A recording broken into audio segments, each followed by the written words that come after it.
The film's story begins with a background. The leader of all these apes was Caesar. He dies in a great war. Now, 300 years after his death, we see the world he left behind. All the apes live together like a community. They can talk to each other freely. At this point, we are introduced to Noah. He is the main character of this movie, and also the son of the leader of his tribe. Noah goes to the mountains with his friends to collect eagle eggs. This was an important ritual for their tribe. Every ape had their own pet eagle. Since Noah had now grown up, it was his turn to follow this ritual. He had to bring an eagle egg, raise the baby that hatched from it, and after training it, that eagle would become his personal pet.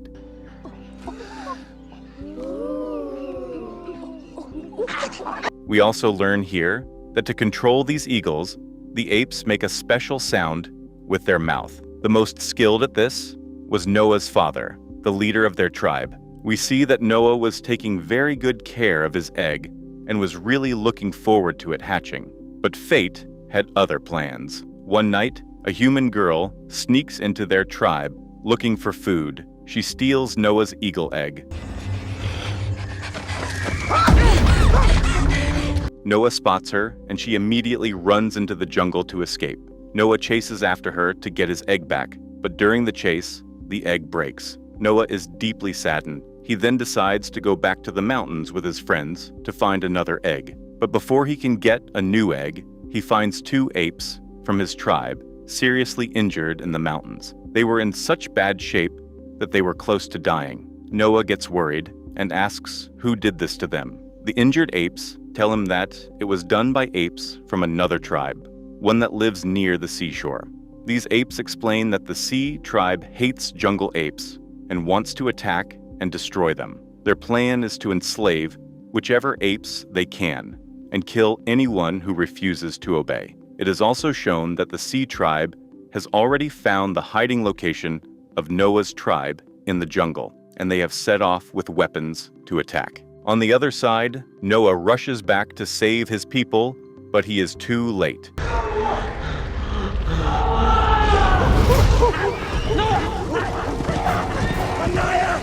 The sea tribe has already attacked and destroyed everything. Their homes are burnt down. These enemy apes are killing the people of Noah's tribe and taking the rest as prisoners. Suddenly, Noah notices his father in danger, being cornered by the enemy apes. Without wasting a second, Noah runs to save him. But those apes grab Noah and throw him to the ground. After that, Noah's father, the leader of the tribe, is killed, and Noah could do nothing to stop it. With the leader gone, all the remaining apes of the tribe are taken captive by the sea apes and brought to their leader, whose name was Proximus. He was very pleased to see all the new prisoners. Back at Noah's destroyed tribe, we see that Noah and just a few of his friends are the only ones left behind. When Noah regains consciousness, he sees the full destruction around him. His father is dead. His friends are taken. He is completely shattered. He first arranges a proper funeral for his father and makes him a promise.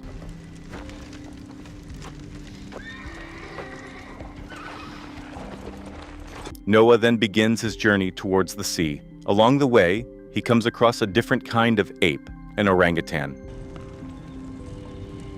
I am Raka.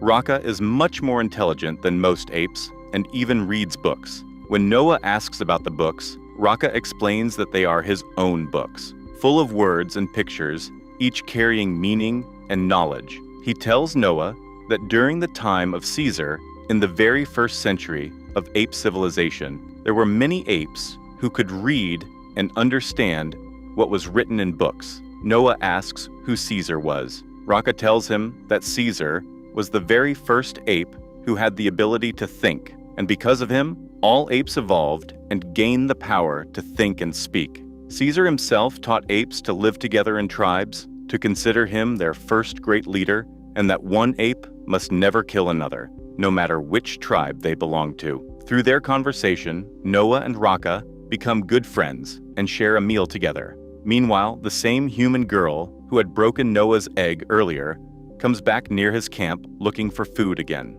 Seeing her, Noah gets angry, but before he can treat her badly, Raka stops him and reminds him that Caesar deeply loved humans, and following his example, they too should show kindness.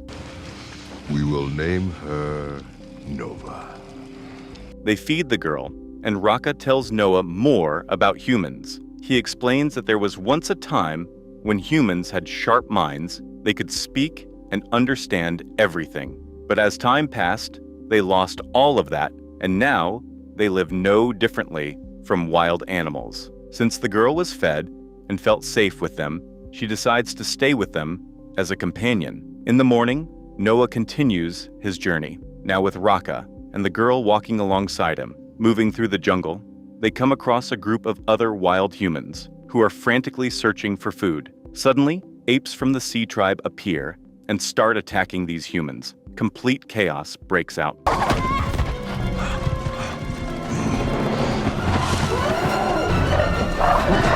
In all of this, Noah and Raka manage to save the girl from danger and get her away safely. Once they are out of danger and the girl feels safe with them, she speaks to them for the very first time. I have a name.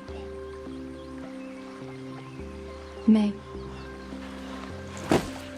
They are shocked. How could a human speak? May then explains that she is very different from other humans. She can speak, think, and understand, and she knows how to wear clothes. She also tells them that she once belonged to a tribe where everyone was intelligent and could speak, but the sea tribe attacked and killed everyone out of hatred. She was the only one who escaped. With introductions done, the journey continues. Noah still had to go and rescue his people. As they travel, they eventually reach a river bridge that falls within the territory of another tribe. The guards there immediately attack them. Together, strong. In the struggle to escape, Raka falls into the river and is swept away by the current. Noah and May are captured and brought as prisoners to Proximus, the leader of the sea tribe. Proximus is a ruthless and cruel ape. He deeply hates humans and has given orders that any human seen must be killed immediately. Beyond that, he wants to rule over all the apes of the entire world. That is why he had killed the leader of Noah's tribe, Noah's own father, and brought all their apes here as slaves. The sea tribe lives on the coast, and to stop the ocean water from flooding their settlement, they have built a massive wall in front of the sea. Are we thankful for the words of Caesar? Proximus had studied human history extensively. He knew a great deal about how humans once lived. He also had, in his possession, a massive old military ship that had once belonged to humans. Inside this ship was a sealed bunker filled with military weapons. The door to this bunker was locked tight. Proximus had put many of his apes to work every day trying to break it open. Despite all their efforts, no one could open it. But Proximus believed that one day they would succeed. Once opened, he planned to take all the weapons inside, use them to wipe out the remaining humans, and then use that power to make every other ape his slave. He knew that in the past, humans never respected apes. They locked them in zoos, kept them as pets, or used them as slaves. Proximus feared that if humans ever regained their intelligence, they would once again try to enslave apes. So he wanted to eliminate all humans before that could ever happen. We then see Noah reuniting with members of his tribe who are being held captive. They fill him in on all of Proximus's plans. Noah is deeply troubled, not just for the humans, but he is determined to free his own tribe from Proximus's grip. He learns more about the sealed bunker and starts thinking of a plan. He then goes to speak with May. May also had something important to share with him. She tells Noah that all the humans like her have become very weak. She wants to change that. She wants humans to be able to speak again the way they once did.